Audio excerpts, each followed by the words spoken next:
अपनी संचयन पुस्तक के पाठ 1 गिल्लू का अध्ययन करेंगे। गिल्लू पाठ जो है वो महादेवी वर्मा द्वारा लिखा गया है। आज इसका महादेवी वर्मा लेखिका का जीवन परिचय जानते हैं।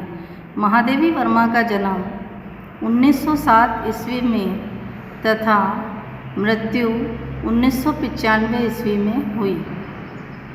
महादेवी वर्मा के बाल मन पर उनकी धर्मपरायणा माता हेमरानी देवी का गहरा प्रभाव पड़ा। साहित्यिक विशेषताएं: महादेवी वर्मा छायावाद के 4 स्तंभों में से एक थी। उनका कोमल हृदय नारी और रहस्यवादी भावना से ओतप्रोत था। महादेवी वर्मा ने अपनी रचनाओं में काव्यात्मक अनुभूति के समान ही गद्य में भी अपनी संवेदना का संजीव चित्रण किया है। अपनी जीवन यात्रा में संपर्क में आने वाली प्रत्येक चेतना को अपने साहित्य में स्थान दिया है। इसी अभिव्यंजना में संस्मरणात्मक रेखा चित्र का सहज सर्जन आपकी लेखनी से हुआ। इनकी प्रमुख रचनाएं काव्य निहार, रश्मि, नीरजा, साध्य गीत, दीपशिखा, माया, गद्य स्मृति की रेखाएं, अतीत के चलचित्र और पथ के साथी रही। तो ये इनका जीवन परिचय था। आज हम इस पाठ के अंतर्गत जानेंगे कि लेखिका जो है उसके मन में इस कार्य के जीव जंतुओं के प्रति इस पाठ को लेकर हमको ये मालूम पड़ता है कि लेखिका का जो कार्य है वो जीव जंतुओं के प्रति संवेदनशील बनने की प्रेरणा देता है। उनकी रक्षा करने, उन्हें न प्रताड़ित करने की प्रेरणा हमको मिलती है। लेखिका जो थी वो अत्यंत सहृदय, संवेदनशील और दूसरों का दुख दूर करने वाली थी। उसमें मनुष्यों के लिए नहीं बल्कि पशु पक्षियों का दुख भी उनसे देखा नहीं जाता था। इसके अलावा उसे जीव जंतुओं की भावनाओं की सूक्ष्म समझ भी थी। इससे हमें प्रेरणा मिलती है कि हमें जीव जंतुओं की भावनाओं को समझने, उनके प्रति दयालुता दिखाने और जीवों को प्राकृतिक आवास में पहुंचाने की प्रेरणा मिलती है। लेखिका को आज ये लगा कि सोन जूही में एक पीली कली आ गई है। ये देखकर अकस्मात ही उस छोटे से जीव का उसको एक स्मरण हो आया, याद हो आई, जो सोन जूही की सघन हरियाली में छिपकर जो गिल्लू था, जो छोटा सा जीव था, गिलहरी का बच्चा था, वो बैठता था, जो अचानक से लेखिका के कंधे पर कूदकर उसको चौंका देता था। लेखिका को लगा कि जैसे आज पीली कली के रूप में गिल्लू ही प्रकट हो गया है। तो इस पाठ में लेखिका महादेवी वर्मा का एक छोटे से चंचल जीव गिलहरी के प्रति प्रेम झलकता है। उन्होंने इस पाठ में उसके विभिन्न क्रियाकलापों और प्रेम को अवगत किया है। उन्होंने गिलहरी जैसे लघु जीव को अपने जीवन का सबसे बड़ा और अच्छे ढंग से उसका चित्रण इस पाठ के अंतर्गत किया है। आइए हम पाठ को जानते हैं। सोन जूही में आज एक पीली कली लगी है। इसे देखकर अनायास ही उस छोटे से जीव का स्मरण हो आया। महादेवी वर्मा कहती है कि सोन जूही जो पौधा था उसकी लता में जो सघन हरियाली में बैठकर जो छोटा सा जीव था, गिलहरी का बच्चा, उसकी याद उनको हो आई थी, जो इस लता की सघन हरितिमा में छिपकर बैठता था, उस हरियाली में बैठता था और अचानक ही फिर मेरे निकट पहुँचते ही कंधे पर कूदकर मुझे चौंका देता था। तब मुझे उस कली की खोज रहती थी, पर आज उस लघु प्राण की खोज है। उस सोन जूही की लता सघन हरियाली में वो छिपकर गिल्लू बैठता था और बैठकर अचानक ही लेखिका के कंधे पर कूदकर उनको चौंका देता था। आज उसी लता में एक कली निकल आई है और उसको देखकर लेखिका को ये लग रहा है कि उस पीले फूल के रूप में उसको गिल्लू की याद आ गई, जैसे वो गिल्लू ही उसको प्रकट हो गया है उस पीली कली के रूप में। परंतु वह तो अब इस सोन जूही की जड़ में मिट्टी होकर मिल गया होगा। कौन जाने स्वर्णिम कली के बहाने वही मुझे चौंकाने ऊपर आ गया हो। लेखिका इसमें ये बता रही है कि जो सोन जूही की लता थी वहाँ पर उसके पेड़ के नीचे ही उसको उसकी समाधि, गिल्लू को समाधि दे दी थी मरने के बाद। और अब वहाँ पर एक कली निकल आई थी, पीला फूल निकल आया था। उसको देखकर लेखिका को ऐसा लगा कि जैसे गिल्लू ही आज उस कली के रूप में प्रकट हो गया है। अचानक एक दिन सवेरे कमरे से बरामदे में आकर मैंने देखा कि 2 कौवे एक गमले के चारों ओर चोंचों से छुआ छुओवल जैसा खेल खेल रहे हैं। यह काकभुशुंडी भी विचित्र पक्षी है, एक साथ समादरित, अनादरित, अति सम्मानित, अति अवमानित। जैसा कि बच्चों हम जानते हैं कि हमारी हिंदू संस्कृति में यहाँ पर ऐसी मान्यता है कि पितृपक्ष में हमारे पूर्वज कुछ पाने के लिए कौवे के रूप में हमारे सामने आ जाते हैं। तो यहाँ पर जो काकभुशुंडी है वो एक विचित्र पक्षी कौवे के लिए आया है। तो मान्यता ऐसी है कि पितृपक्ष में हमारे पूर्वज हमसे कुछ पाने के लिए कौवे के रूप में आ जाते हैं। इसके अलावा वो हमारे दूरस्थ रिश्तेदारों के आगमन की सूचना भी देते हैं, जिनसे हमें उन्हें आदर मिलता है।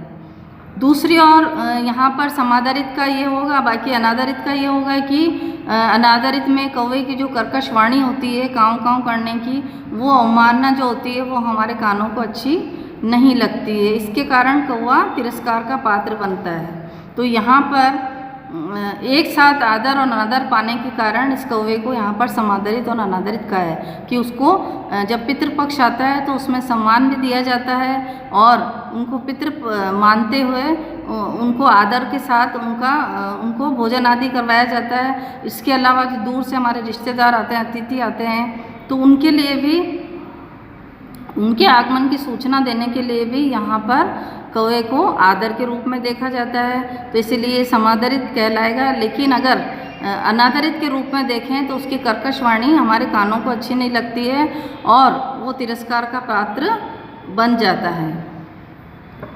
हमारे बच्चारे पुरखे न गरुड़ के रूप में आ सकते हैं, न मयूर के, न हंस के। उन्हें पितृपक्ष में हमसे कुछ पाने के लिए काक बनकर ही अवतीर्ण होना पड़ता है। इतना ही नहीं, हमारे दूरस्थ प्रियजनों को भी अपने आने का मधु संदेश उन्हें अपनी कर्कश स्वर, कर्कश यानी अपनी कड़वी वाणी में ही देना पड़ता है, काँव काँव की आवाज़ में। दूसरी ओर हम कौवा और काँव काँव करने को अवमानना के अर्थ में ही प्रयुक्त करते हैं। जैसा कि मैंने आपको पहले बताया कि पितृपक्ष में हमारे पूर्वज कुछ पाने के लिए कौवे के रूप में आकर और हमसे कुछ न कुछ प्रसाद पाते हैं, उसी तरीके से हमारे जो दूर के रिश्तेदार हैं वो भी आकर अगर आते हैं तो उसकी सूचना भी हमें इस कौवे के माध्यम से मालूम हो जाती है। लेकिन उसकी जो काँव काँव करने की जो वाणी, कर्कश वाणी है, उस कर्कश वाणी होने के कारण उसको कोई भी सम्मान नहीं दिया जाता है।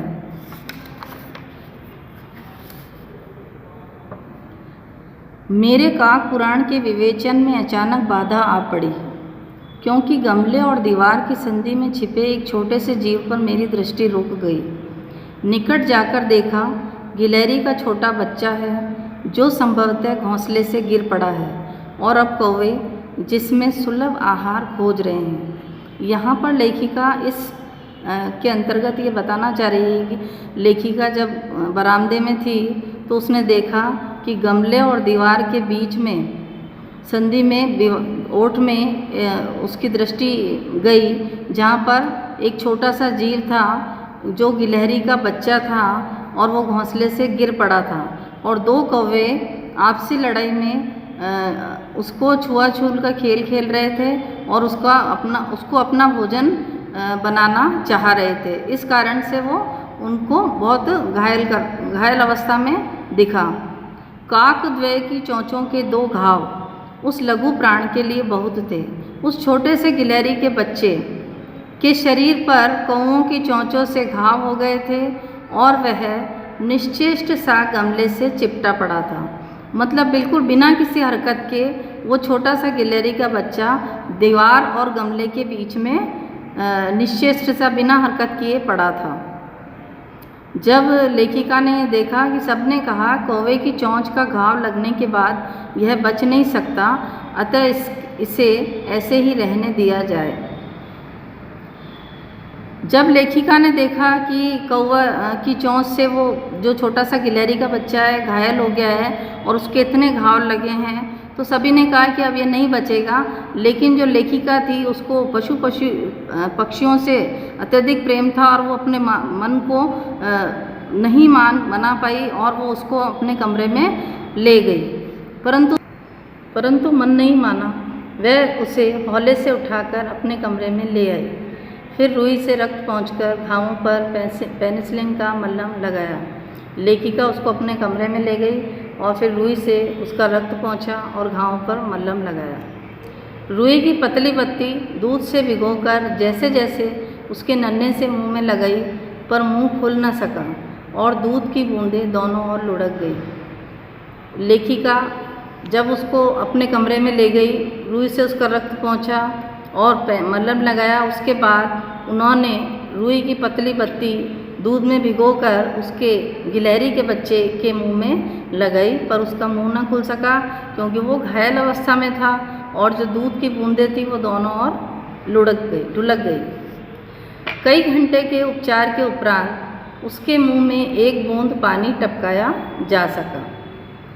तीसरे दिन वह इतना अच्छा और आश्वस्त हो गया कि मेरी उंगली अपने 2 नन्हे पंजों से पकड़कर नीले कांच के मोतियों जैसी आँखों से इधर उधर देखने लगा। कई घंटे उसका इलाज चला, उपचार चला और तब जाकर उसके मुंह में एक बूंद पानी टपकाया जा सका। उसके बाद लेखिका बताती है कि वो 3 दिन बाद वो अच्छा हो गया एकदम और आश्वस्त हो गया, निश्चिंत हो गया और उसको लेखिका से जैसे लगाव हो गया। वो लेखिका की उंगली अपने 2 नन्हे पंजों से पकड़कर अपनी नीली नीली आँखें जो मोतियों के समान थी, कांच के मोतियों के समान, वो इधर उधर उनको देखने लगा।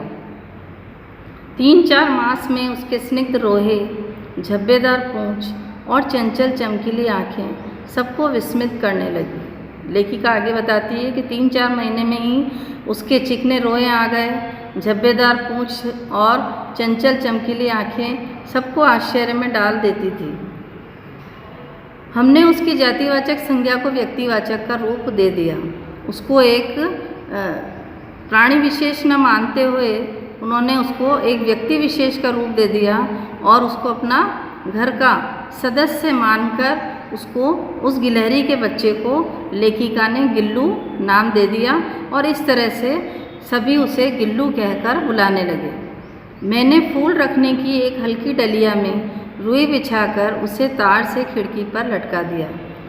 लेखिका ने फूल रखने की एक हल्की जो टोकरी होती है बांस की, उस पर रुई बिछाकर उसे तार से खिड़की पर लटका दिया और उसका वो गिल्लू का घर रहा। इस तरह से 2 वर्ष वो गिल्लू का घर रहा।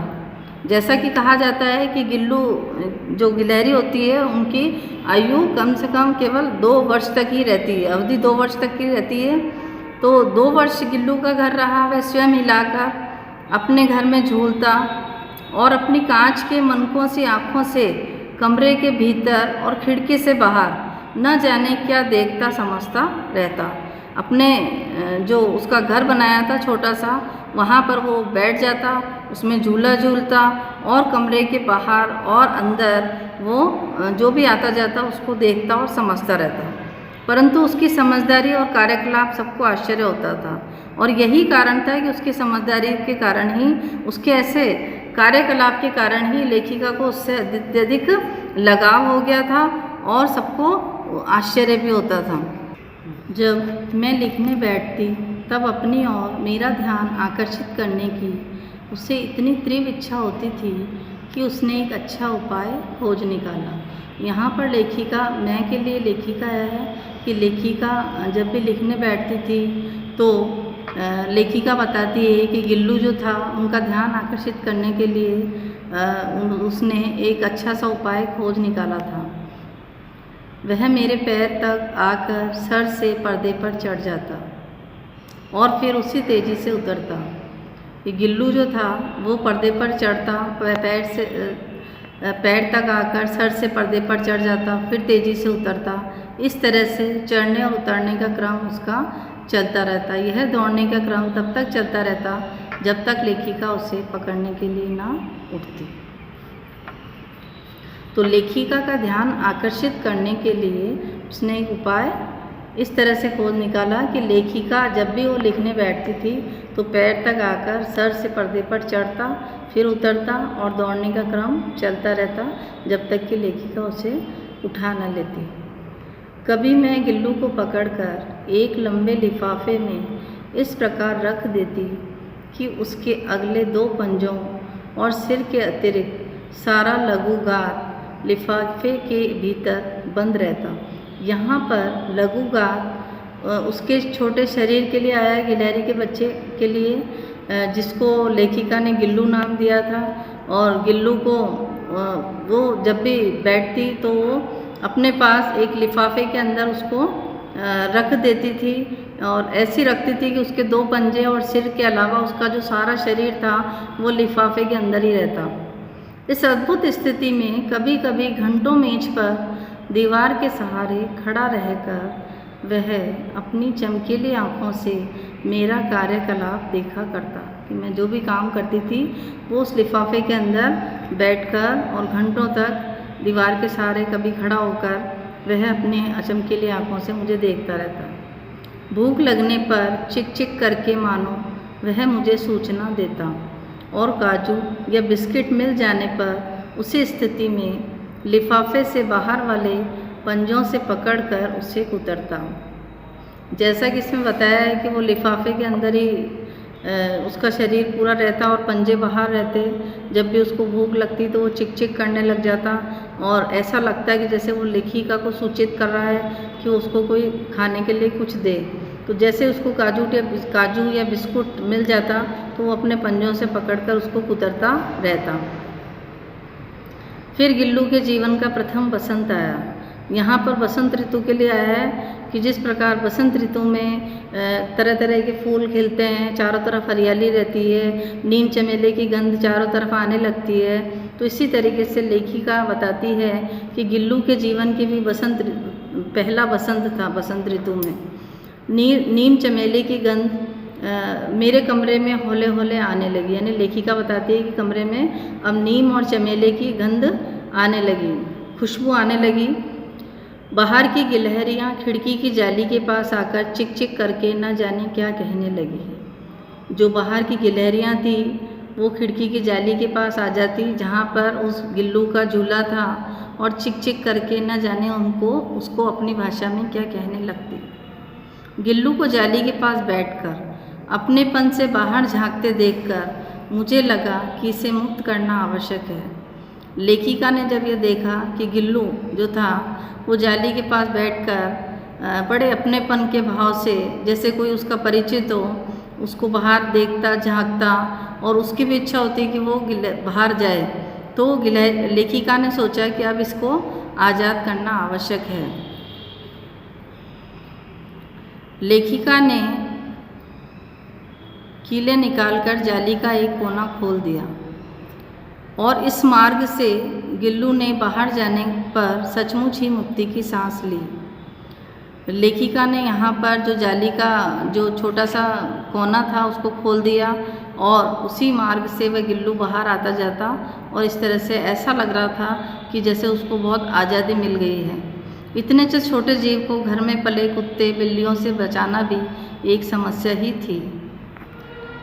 आवश्यक कागज पत्रों के कारण मेरे बाहर जाने पर कमरा बंद ही रहता है। लेखिका बताती है कि जो भी महत्वपूर्ण कागज पत्र उसके रहते थे तो जब भी वो बाहर जाती तो कमरा बंद करती थी। कॉलेज से लौटने पर जैसे ही कमरा खोला गया मैंने भीतर पैर रखा, वैसे ही गिल्लू अपनी जाली के द्वार से भीतर आकर मेरे पैर से सिर और सिर से पैर तक दौड़ लगाने लगा। जैसे ही वो कॉलेज से लौटती लेखिका वैसे ही गिल्लू उसके पास अपनेपन से आता और अपनी जाली के द्वार से अंदर आकर वो लेखिका के सिर और सिर से पैर तक दौड़ लगाने लगता। तब से ये उसका नित्य का क्रम हो गया। इस तरह से उसमें बहुत ही लेखिका से लगाव हो गया था और उसमें अपनेपन का भाव था। जैसा कि इस चित्र में दिखाया गया है कि लेखिका महादेवी वर्मा अपनी कुर्सी पर बैठी हैं और गिल्लू जो है उनकी मेज पर साथ बैठा है और जब वो भोजन करती थी तो वो उनके पास आकर बैठ जाता था।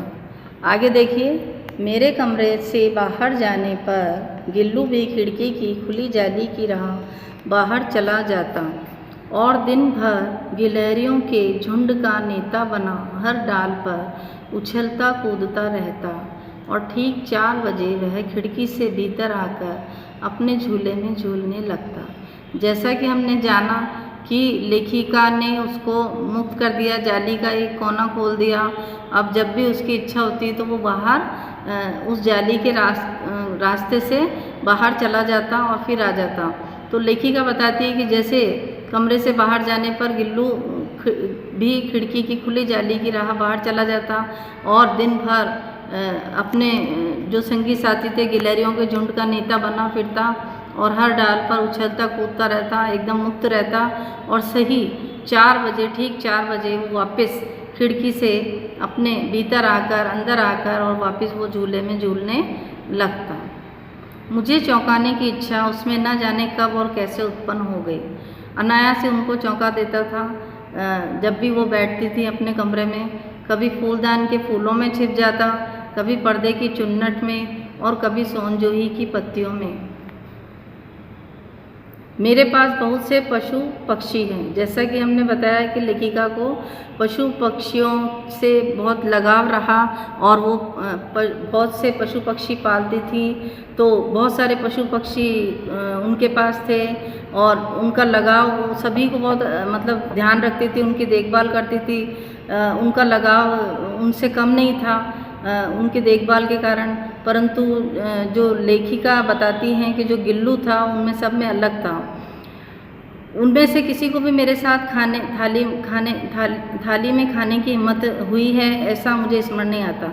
जितने भी और भी पशु पक्षी थे वो लेखिका के साथ उनका लगाव था, प्यार था, फिर भी वो आज तक भी जो लेखिका खाना खाती थी तो उनके साथ खाने की उसके किसी को हिम्मत नहीं हुई। जबकि लेखिका बताती है कि जो गिल्लू था वो सबसे अलग हटके था और वो वहाँ पर उनके पास मेज पर आ जाता था। गिल्लू इनमें अपवाद था, एक अलग था। जैसे ही मैं खाने के कमरे में पहुँचती वह खिड़की से निकलकर आंगन की दीवार, बरामदा पार करके मेज पर पहुँच जाता। जैसे ही लेखिका खाना खाने बैठती तो वह कहीं पर भी होता तो खिड़की से निकलता, आंगन की दीवार में आता, बरामदा पार करता और मेज पर पहुंच जाता। मेरी थाली में बैठ जाना चाहता था, जैसे वह मेरे साथ ही खाना खाना चाहता है। बड़ी कठिनाई से मैंने उसे थाली के पास बैठना सिखाया, जहां बैठकर वह मेरी थाली में से एक एक चावल उठाकर बड़ी सफाई से खाता था। काजू उसका प्रिय खाद्य था। उसको सबसे ज़्यादा जो भोजन पसंद था वो उसका काजू था। कई दिन काजू न मिलने पर वह अन्य खाने की चीज़ें या तो लेना बंद कर देता या झूले से नीचे फेंक देता था। यानी उसको उसका जो प्रिय भोजन था वो काजू था। उसी बीच मुझे मोटर दुर्घटना में आहत होकर कुछ दिन अस्पताल में रहना पड़ा। जब लेखिका का एक सड़क दुर्घटना में एक्सीडेंट हो गया और एक्सीडेंट होने के कारण उनको कई दिन तक अस्पताल में रहना पड़ा था दुर्घटनावश। तो उन दिनों जब वह मेरे कमरे का दरवाज़ा खोला जाता तो गिल्लू अपने झूले से उतरकर दौड़ता और फिर किसी दूसरे को देखकर उसी तेज़ी से अपने घोंसले में जा बैठता। सब उसे काजू दे आते, परंतु अस्पताल से लौटकर जब मैंने उसके झूले की सफाई की तो उसमें काजू भरे मिले, जिनसे ज्ञात होता था कि वह उन दिनों अपना प्रिय खाद्य कितना कम खाता रहा। जब लेखिका का सड़क दुर्घटना में एक्सीडेंट हो गया था उसका दुर्घटनावश, तब उसको अस्पताल में रहना पड़ा था। तो जब भी लेखिका का कमरा खोला जाता था तो लेखिका बताती है कि गिल्लू जो था वो झूले से उतरता, दौड़ता और उसको ऐसा लगता कि जैसे लेखिका आई है। फिर वो तेज़ी से अपने घोंसले में जा बैठता अपने घर पर और उसे जो भी लोग काजू देते थे घर वाले तो वो उसको नहीं खाता था। जब अस्पताल से लौटकर लेखिका ने देखा, उसके झूले की सफाई की तो उसको काजू भरे मिले। तो जिससे ज्ञात होता है कि जो उसका प्रिय भोजन था काजू वो भी वो कम खाता रहा क्योंकि लेखिका की अनुपस्थिति में।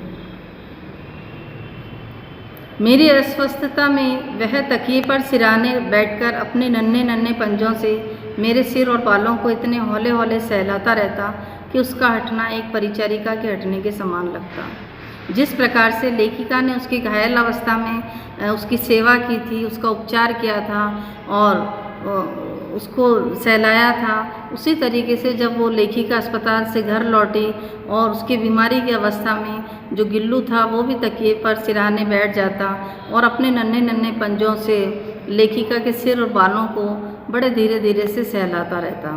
उसका एक तरह से हटना ही ऐसा लगता कि जैसे कोई सेविका उससे अलग हो रही है। तो इस तरह से उसका बहुत अत्यधिक लगाव रहा। गर्मियों में जब मैं दोपहर में काम करती रहती तो गिल्लू न बाहर जाता न अपने झूले में बैठता। उसने मेरे निकट रहने के साथ गर्मी से बचने का एक सर्वथा नया उपाय खोज निकाला था। वह मेरे पास रखी सुराही पर लेट जाता और इस प्रकार समीप भी रहता और ठंडक में भी रहता। लेखिका आगे बताती है कि जब गर्मियों में जब वह दोपहर में अपने कमरे में काम करती थी तो गिल्लू न तो बाहर जाता था और न ही वो अपने झूले में बैठता था, जबकि लेखिका के पास आकर निकट ही वो लेखिका के पास बैठ जाता था। गर्मी से बचने का उसने एक नया उपाय निकाल लिया था और मेरे पास रखी सुराही पर कभी लेट जाता और मेरे पास रहता और वो ठंडक में रहता था। गिलहरियों के जीवन की अवधि 2 वर्ष से अधिक नहीं होती, अतः गिल्लू की जीवन यात्रा का भी अंत आ गया। गिल्लू जो था उसको मेरे पास कम से कम 2 वर्ष हो गए थे और कहा जाता है कि गिलहरियों के जीवन की अवधि 2 साल से ज़्यादा नहीं होती है। अतः मुझे ऐसा लगा कि अब जैसे गिल्लू की जीवन यात्रा का अंत आ गया है, क्योंकि एक दिन भर उसने न कुछ खाया न बाहर गया। रात में अंत की यातना में भी वह अपने झूले से उतरकर मेरे बिस्तर पर आया और ठंडे पंजों से मेरी वही उंगली पकड़कर हाथ से चिपक गया जिसे उसने अपने बचपन की मरणासन स्थिति में पकड़ा था। लेखिका बताती है कि मुझे ऐसा आभास हुआ कि जैसे गिल्लू बीमार है और उसकी जीवन यात्रा का अंत आ गया है। एक दिन उसने न तो कुछ खाया न पिया न बाहर गया और रात भर वो रात के में अंत की यातना में वह अपने झूले से उतरकर मेरे बिस्तर पर आया, मतलब लेखिका के बिस्तर पर चला गया और उसके ठंडे पंजे जो थे उससे उसने मेरी उंगली पकड़कर और मेरे हाथ से वो चिपक गया। जिस तरह से बचपन में जब वो घायल अवस्था में था और बिल्कुल मरणासन की मरने जैसी स्थिति में लेखिका उसको बरामदे से लेकर आई थी और उसका उपचार किया था, इसी तरीके से जब अंतिम समय आया उसका गिल्लू का, तब भी वो उस गिलहरी के जो लेखिका थी उसके पास आ गया उनके बिस्तर में और बैठ गया और उंगली पकड़कर उनके हाथ से चिपक गया। तो इस तरह की स्थिति को देखते हुए उसको जो लेखिका थी उसको उस समय बचपन में जिस समय वो मरणासन स्थिति में था ऐसा उसको दृश्य देखकर उसको आभास हुआ कि अब गिल्लू नहीं बचेगा। पंजे इतने ठंडे हो रहे थे कि मैंने जागकर हीटर जलाया और उसे उष्णता देने का प्रयत्न किया, परंतु प्रभात की प्रथम किरण के स्पर्श के साथ ही वह किसी और जीवन में जागने के लिए सो गया। लेखिका इसमें आगे बताती है कि गिल्लू जो था उसके पंजे बहुत ठंडे हो रहे थे और उसको गर्मी देने के लिए मैंने हीटर जलाया और उसको गर्मी उष्णता देने का प्रयत्न, यहाँ उष्णता है गर्मी देने का प्रयत्न किया, परंतु सुबह होते ही ऐसे लगा कि वो हमेशा किसी और जीवन में जीने के लिए जागने के लिए वो हमेशा के लिए सो गया और इस तरह से गिल्लू ने अपनी अंतिम सांस ली। उसका झूला उतार कर रख दिया गया। जब गिल्लू का अंतिम समय था, समाप्त हो गया था, वो मर गया था, तो लेखिका ने उसका झूला उतार कर रख दिया, खिड़की की जाली बंद कर दी गई और गिलहरियों की नई पीढ़ी जाली के उस पार चिक चिक करती रहती और सोनजूही पर बसंत आता ही रहता। जब भी बसंत ऋतु आती तो सोनजूही की लता पर वही नीम चमेली की गंध आती रहती। उसी तरह से खिड़की के पास जो गिलहरियाँ थी वो चिक चिक करती रहती और आती रहती, जैसे वो किसी को बुला रही है। सोनजूही की लता के नीचे गिल्लू को समाधि दी गई। सोनजूही की लता के नीचे ही गिल्लू को वहाँ पर दफना दिया गया था, और क्योंकि उसे वो लता सबसे अधिक प्रिय थी। जब भी वो लेखिका बैठती थी उस लता के सहारे, उस सोनजूही की लता में, उसकी हरियाली में, वह गिल्लू जो था वह उसके पास बैठ जाता था, उसी लता में बैठता था और उसको अनायास ही चौंका देता था, कंधे पर कूद जाता था। इसीलिए भी उस लघु गाथ का किसी वासंती दिन जूही के पिताब छोटे फूल में खिल जाने का विश्वास मुझे संतोष देता है। तो लेखिका बताती है कि सोनजूही की लता के नीचे गिल्लू को समाधि दे दी गई और वो लता उसको अत्यधिक प्रिय थी, उसकी हरियाली अत्यधिक प्रिय थी। उस छोटे से जीव का उस सोनजूही की लता पर के वहाँ जो समाधि पर एक पीला फूल निकल आया था, उस पीले फूल को देखकर लेखिका को ऐसा लगा कि जैसे आज गिल्लू उसके सामने प्रकट हो गया है, और उसको बहुत संतोष मिला उस छोटे से फूल खिल जाने का विश्वास। उसको ऐसा लगा कि आज गिल्लू सामने प्रकट होकर और उससे बात करने आया है। तो इस तरह से ये आज हमने पाठ जाना। अब इसमें यहाँ पर गिल्लू की अटखेलियाँ और समझदारी भरे काम लेखिका के मन में केवल यादें बनकर रह गए। प्रकृति के सारे कार्य पूर्ववत चल रहे हैं। जीवन की यही रीति है। भाषा यहाँ पर जो थी इस पाठ में सरल, सहज, साहित्यिक है, शैली भावात्मक और संस्मरणात्मक है। तो इस तरह से आज हमने इस पाठ को जाना। पाठ को जानकर हमें यही ध्यान में रखना है कि गिल्लू जो था, गिल्लू संस्मरण के इस पाठ से हमें जीव जंतुओं के प्रति उदारता की भावना, दयालुता की भावना और सहानुभूतिपूर्ण व्यवहार रखना चाहिए। तो सहानुभूतिपूर्ण व्यवहार करने की इस पाठ से हमें प्रेरणा मिलती है कि किस तरह से हमें जीव जंतुओं के प्रति दया की भावना रखनी चाहिए। संकट में पड़े किसी भी असहाय जीव के प्राण बचाना, उसकी भूख प्यास शांत करने का उपाय करना, उसमें आत्मीय संबंध बनाना, परिवार के सदस्य जैसा व्यवहार करना आदि का मानवीय संदेश यह संस्मरण दे रहा है। तो इस प्रकार से हमने इस पाठ को आज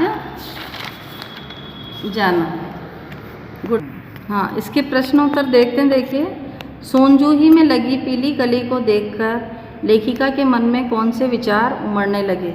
जब सोनजूही की लता में एक पीली कली, पीला फूल खिल आया था तो लेखिका के मन में क्या विचार उमड़ने लगे थे? यही विचार उमड़ने लगे थे कि जैसे जो गिल्लू था, जो गिलहरी का बच्चा था, वो आज पीली कली के रूप में, पीले फूल के रूप में उससे मिलने आया है लेखिका से, और उसको देखकर ही लेखिका, पीले फूल को देखकर ही लेखिका को ऐसा लगा कि जैसे आज सामने पीले फूल के रूप में गिल्लू प्रकट हो गया है, सोनजूही की लता। क्योंकि वो सोनजूही की लता जो थी, वो जो उसकी जो हरियाली थी वो उसको बहुत प्रिय थी, और उसी हरियाली में वो रहता था। और अनायास ही जब लेखिका बैठी रहती तो वो उसको उसके कंधे पर कूद कर और उतरता चढ़ता रहता था, इस तरह से उसको चौंका देता था। तो लेखिका ने जब सोनजूही की लता के पास पीला फूल देखा तो उसको अनायास ही उस गिलहरी के बच्चे का ध्यान आया, उसकी याद हुई, उसका स्मरण हुआ कि आज इस पीले फूल के रूप में ही जैसे गिल्लू ने नया जन्म ले लिया है। फिर अगला है, देखो, पाठ के आधार पर कौवे को एक समादरित और अनादरित प्राणी क्यों कहा गया है। जैसा कि हमने पहले पाठ में समझा था कि कौवे को एक समादरित, यानी उसको एक आदर का भाव क्यों दिया जाता है, उसको एक विशेष सम्मान क्यों दिया जाता है, क्योंकि हमारी हिंदू सभ्यता और संस्कृति में ऐसा माना जाता है कि जो हमारे पूर्वज थे, जो पितृपक्ष में आते हैं कौवे के रूप में, और वो आकर हम जो भी भोजन प्रसाद बनाते हैं उसको वो ग्रहण करके जाते हैं और हमें आशीर्वाद देते हैं। तो इस प्रकार का एक विशेष सम्मान का भाव रहता है, तो वो कौवे को एक विशेष आदर दिया जाता है पितृपक्ष में।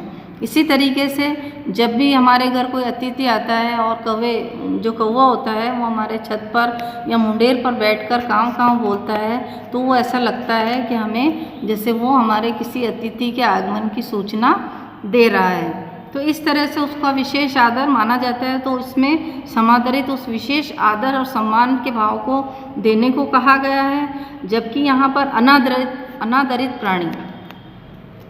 अनादरित प्राणी का तात्पर्य यहाँ पर यह है कि उसको वह आदर नहीं दिया जाता, वह सम्मान नहीं दिया जाता है कौवे को जो पितृपक्ष में मिलता है। क्योंकि जो कौवा होता है उसकी वाणी जो होती है कर्कश होती है, काँव काँव की होती है। तो जब भी वो काँव काँव की बोली बोलता है तो लोग उसको वहाँ से भगा देते हैं। तो एक तरह से उसको विशेष आदर भी दिया जाता है, सम्मान भी दिया जाता है और उसमें अवमानना की भावना भी रहती है, अनादर भी किया जाता है। तो यहाँ पर समादरित और अनादित प्राणी इसके कारण कहा गया है। फिर देखो बच्चों आगे, गिलहरी के घायल बच्चे का उपचार किस प्रकार से किया गया।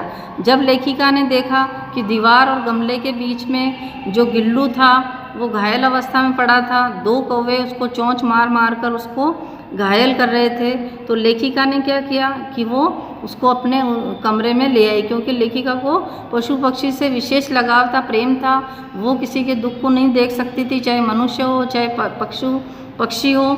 तो वो उसके लगाव के कारण जब उसने देखा कि एक छोटा सा गिलहरी का बच्चा जो 2 कौवों का शिकार होने जा रहा है, भोजन बनने जा रहा है, तो वो बिल्कुल बिना किसी हरकत के वो वहाँ पर पड़ा था। तो वो अंदर लेके आई, उसका पेनिसिलिन लगाया, मलहम किया, उसका रुई से रक्त पहुँचा और उसको उपचार किया गया। उसका बहुत घंटे उपचार करने के बाद उसके मुंह में कुछ 1 बूंद पानी की डाली गई, फिर उसके दूध भी डालने की कोशिश की गई। तो इस तरह से आप आगे देखेंगे कि किस तरह से लेखिका ने उसका उपचार किया। अगला देखो, लेखिका का ध्यान आकर्षित करने के लिए गिल्लू क्या करता था।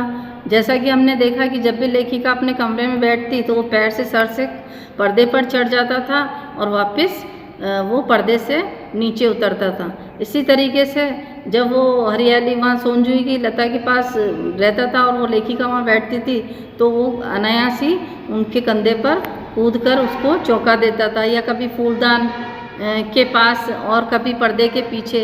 इस तरह से वो लेखिका को ध्यान आकर्षित करने के लिए कई तरह के उपाय करता था। गिल्लू को मुक्त करने की आवश्यकता क्यों समझी गई और उससे लेखिका ने क्या उपाय किया। अब जब बाहर बसंत ऋतु आने लग गई, नीम चमेली की गंध धीरे धीरे कमरे में आने लग गई, अन्य गिलहरियाँ भी उसकी खिड़की की जाली के पास आकर चिकचिक करने लगती और गिल्लू भी उनको अपनेपन के भाव से देखता और उसकी भी इच्छा होती कि वो बाहर जाए और घूमे। तो इस तरह से लेखिका ने सोचा कि अब इसको मुक्त करना आवश्यक है, आज़ाद करना आवश्यक है, क्योंकि हम किसी भी पशु या पक्षी को बाधित करके या पीड़ित करके उसको एक जगह नहीं रख सकते हैं।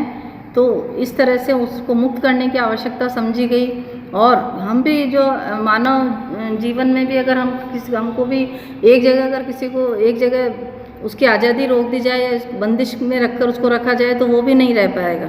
तो चाहे मानव हो, चाहे पशु हो, चाहे पक्षी हो, तो उसको मुक्त करने की आवश्यकता होती है, समझी जाती है, उसकी आज़ादी आवश्यक होती है।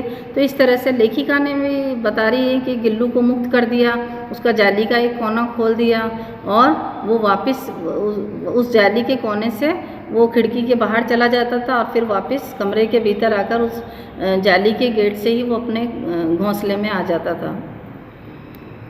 गिल्लू किन अर्थों में परिचारिका की भूमिका निभा रहा था। अब देखो, जब लेखिका का दुर्घटना हो गई थी और एक्सीडेंट हो गया था उसका, वो अस्पताल से आई थी और अस्पताल से आकर जिस प्रकार से वो एक सेविका के रूप में उसकी भूमिका निभा रहा था, उसके बालों में हाथ घुमाता, हल्का हल्का हाथ अपने पंजों से धीरे धीरे उसको सहलाता, उसके सिराने तकिए के वहाँ बैठा रहता था।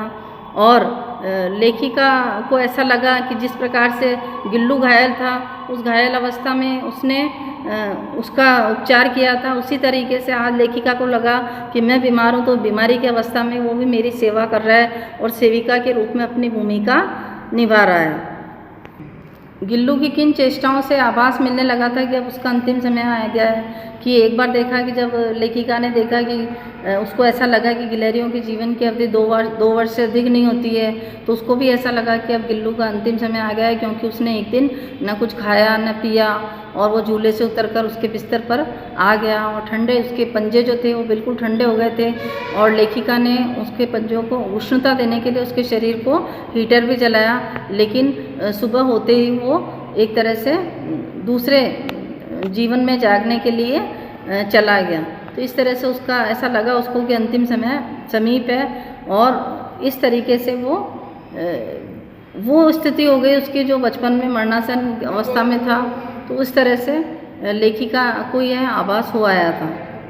प्रभात की प्रथम किरण के स्पर्श के साथ ही वह किसी और जीवन में जागने के लिए सो गया। जब सुबह हुई तो लेखिका ने देखा कि उसके पंजे जो थे ठंडे थे, वो उनको उष्णता भी दी गई, लेकिन वो फिर भी नहीं उसको जीवन मिला, और वो ऐसा लगा कि सुबह होते होते वो दूसरे किसी जीवन में जागने के लिए सो गया। हमेशा के लिए वो चला गया, उसका अंतिम समय आ गया था, और